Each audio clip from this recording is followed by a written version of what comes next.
This is an F3 shell that I thought was an unpainted original, but it turned out to be a reproduction. I didn't even know that copies were being made. At this point, I was still pretty excited because most of the trains I work with need to be stripped of their old paint or repaired in some way. So a fresh, brand new shell was an exciting prospect to me. Once I got it though, I could see that there was still a lot of flashing present in the window frames and the bottom. So that took a lot of trimming to remove and smooth over, and it should have been a clue to me that this may not be an original Lionel product. But I wasn't quite sure what an unpainted Lionel shell should look like. But it's not one of these.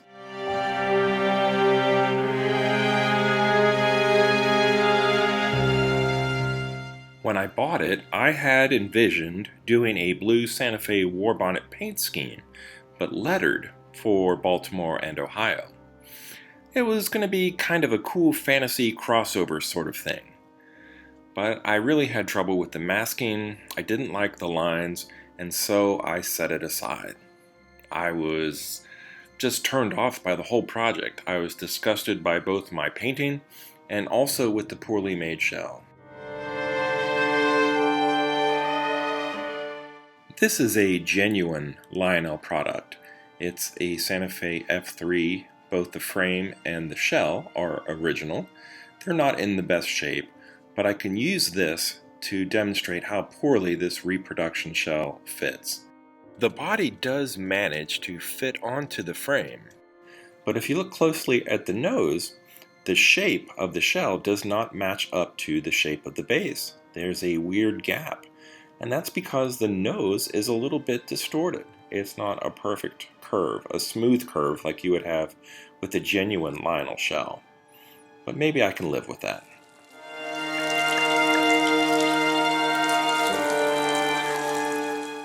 You can probably tell, but my level of enthusiasm for this project is not very high. It's kind of a bummer that I have this shell. I paid money for it on eBay, and it's not what I thought it would be. And maybe the seller didn't know it was a reproduction either. But I'm going to use this as a practice piece, I think.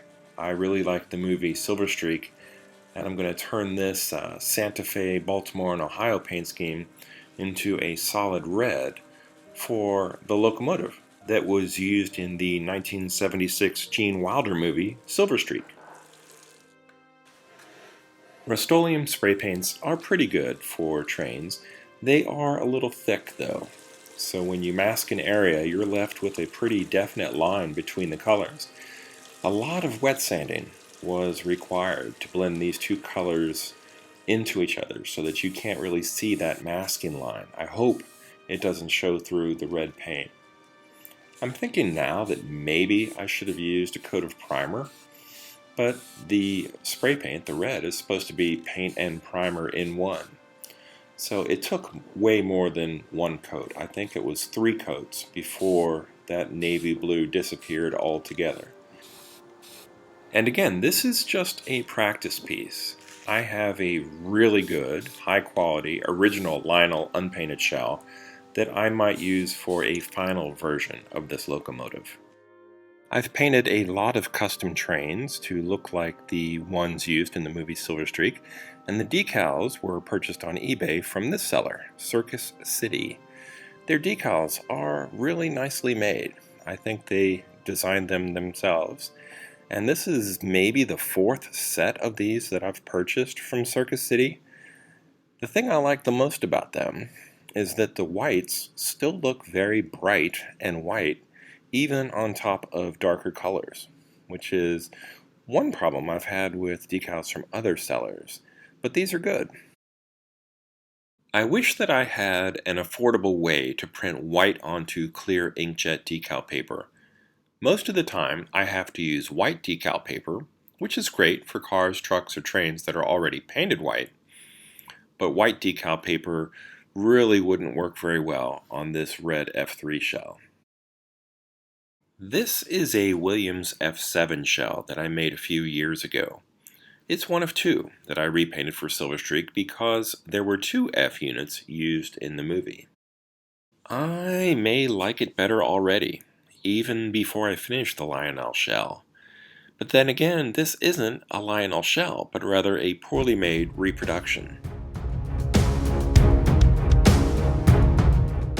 On flat glossy areas like this, I may not even need decal setting solution, but it will come in handy later on.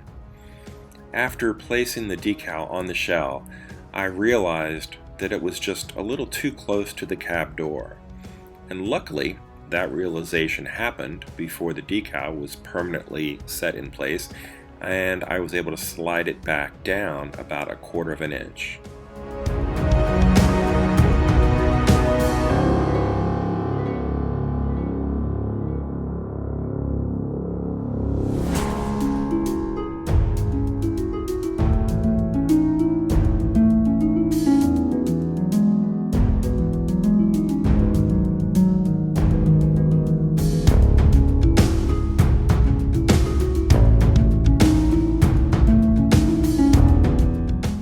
The numbers beneath the cab windows also went on easily.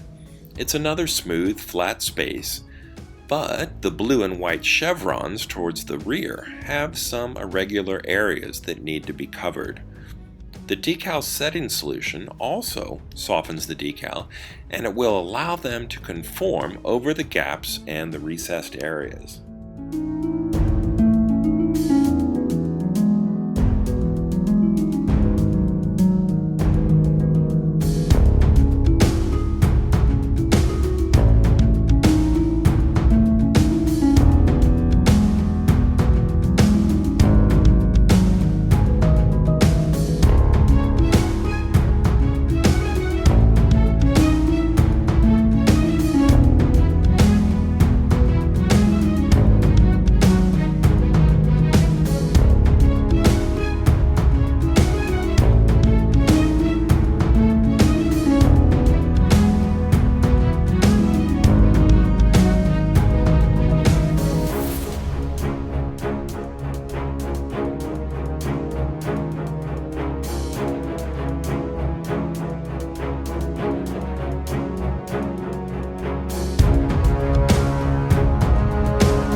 The paper template allowed me to trim the decals so that it fit the curves and the cutouts for the number boards. The setting solution softens the decal so much that it can even conform to the small vents on either side of the nose door. The product's label says that it makes decals look like paint, and they're not exaggerating. It worked so well. I've used it before, and this turned out even better than I expected.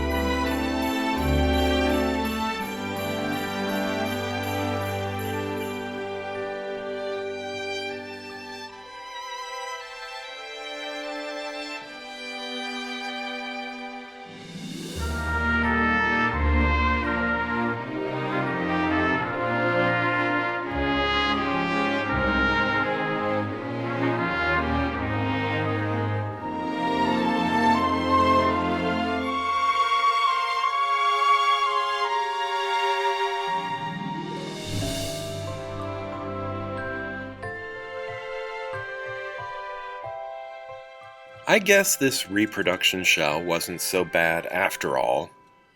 The hole in the frame for a mounting screw doesn't line up with the shell, so I can't attach the two. But appearance-wise, I think it's okay.